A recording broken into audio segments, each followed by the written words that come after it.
Hey everyone, welcome to my prep way. And आज हम करने वाले हैं अलजेब्रा के कुछ प्रीवियस ईयर क्वेश्चंस। एंड मैं आपके पास लाया हूँ अलजेब्रा के अभी तक के आईपीएम में आए कुछ क्वेश्चंस।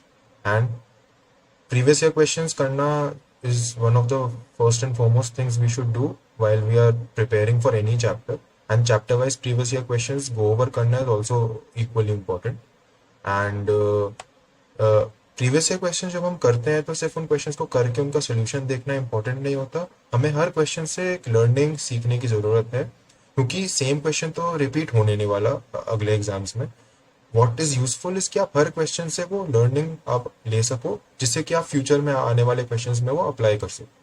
ठीक है ना? तो अब हम देखने वाले हैं जितने भी क्वेश्चंस आए हैं अलजेब्रा टॉपिक से previous year, and we'll solve them and we'll try to see हम उन सबसे क्या क्या सीख सकते हैं। तो लेट्स गेट स्टार्टेड। मटेरियल आपके पास ऑलरेडी है, तो मटेरियल में से क्वेश्चन नंबर 16 है, जो कि आईपीएम इंदौर 2017 में आया था। The question is, I hope question आपको सही से दिख रहा होगा। द क्वेश्चन इज बेसिकली कि if 1 minus p is the root of the quadratic equation x square plus px plus 1 minus p is equal to 0, then इस quadratic equation के roots क्या? A fairly simple question. आप इसको 2 minute पढ़िए और I think it's very easy to do. After that will go to the solution. तो जब हमें दिया होता है कि कोई भी चीज एक इक्वेशन का रूट है, ये तो क्वाड्रेटिक इक्वेशन हो, कोई भी इक्वेशन क्यों ना हो, whenever something is given to be a root of some equation, तो आपको और कुछ नहीं करना, उस चीज को इस इक्वेशन में डाल के देखना एंड आपको इक्वल टू जीरो इक्वेट करना। तो इफ इट इज सेट कि 1 minus P is the root of this quadratic equation, तो इसका मतलब यही है कि अगर आप x की जगह 1 माइनस पी डालोगे तो ये इक्वेशन ट्रू होगी। तो जैसे कि अगर आप यहाँ पर देखें, बाय द वे ये लेवल 1 क्वेश्चन है, एंड उस लेवल 1 के अंदर ये पहला क्वेश्चन जो प्रीवियस ईयर में आया था, हमने लेवल 1 लेवल 2 में इसको बाइफरकेट किया, जिससे कि आपके लिए आसानी हो लेवल को परखने में। तो हमें दिया हुआ है कि ये equation X square plus P X plus 1 minus P is equal to 0। हमें क्वेश्चन में ही कहा गया है कि 1 minus P is the root of this equation, and क्योंकि ये रूट है इस इक्वेशन के, तो मतलब ये है कि 1 माइनस पी इस इक्वेशन को सेटिस्फाई करता है। ठीक है? तो आप सिंपली बस और कुछ नहीं करना, ज्यादा सोचना भी नहीं है ऐसे क्वेश्चन में, ज्यादा ट्रिक के पीछे नहीं भागना, आपको सिंपली 1 माइनस पी को एक्स की जगह सब्सटीट्यूट करना। तो अगर आप 1 माइनस पी को एक्स में डालेंगे तो आपके पास आएगा 1 minus P whole square plus P into 1 minus P. जहां जहां एक्स है मैंने 1 माइनस पी डाल दिया वहां पर, प्लस 1 माइनस पी तो ऑलरेडी था। अब बस को आपके पास ये इक्वेशन आ गई पी में, एक सिंगल वेरिएबल पी है और एक सिंगल इक्वेशन है पी में, से पी की वैल्यू निकल आएगी।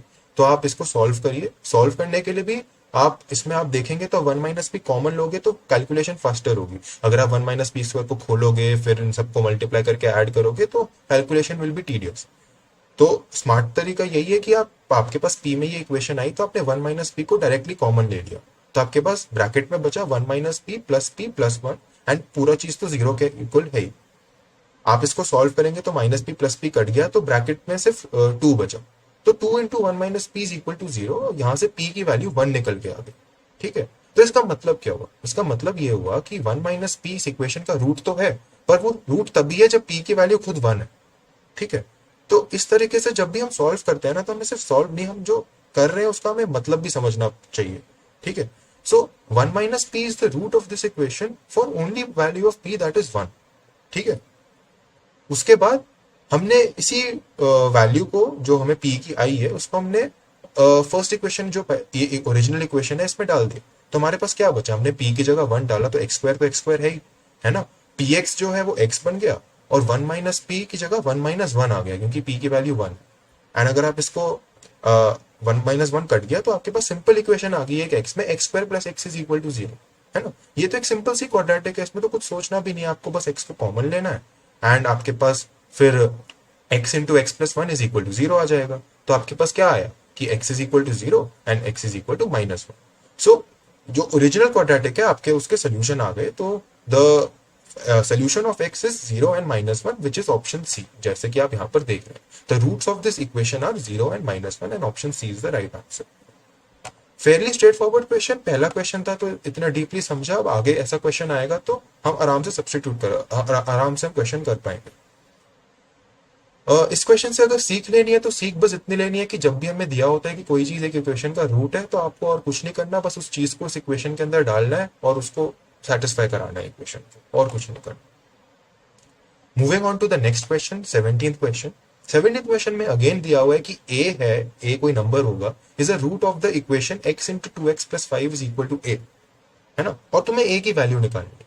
Again a very straightforward question, क्योंकि जैसा पिछले क्वेश्चन में हमने देखा कि जब भी हमें दिया होता है कि कोई चीज एक इक्वेशन का रूट है, तो आपको बस ए को उसके अंदर सब्स्टिट्यूट करना है ना। तो आप जहां जहां एक्स है वहां आप ए डाल दोगे और आप इक्वेट करा दोगे। तो x into two x plus five is equal to a दिया है, तो आपके पास सिंपली आ जाएगा a into two a plus five is equal to a, है ना।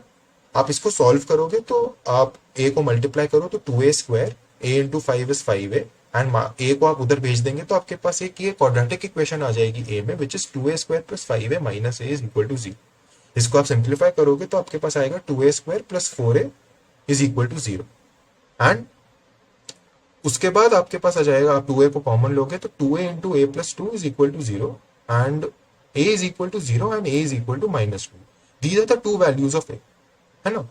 अब क्वेश्चन में क्या पूछा गया है, क्वेश्चन में बोला गया है कि a is a root of this और तुम्हें वैल्यूज ऑफ ए निकालनी है। अब ऑप्शंस अगर आप देखेंगे तो ऑप्शन में आपके पास ए की एग्जैक्ट वैल्यू निकालने को नहीं बोला, उन्होंने बस पूछा है कि आपको कमेंट करना है कि जो ए की वैल्यूज है वो रैशनल है, इरेशनल है, या फिर रियल नंबर है या नॉन रियल नंबर है, क्या है वो आपको ये कमेंट करना है, ठीक है ना। तो क्वेश्चन जो पूछा गया वो ध्यान से देखिए।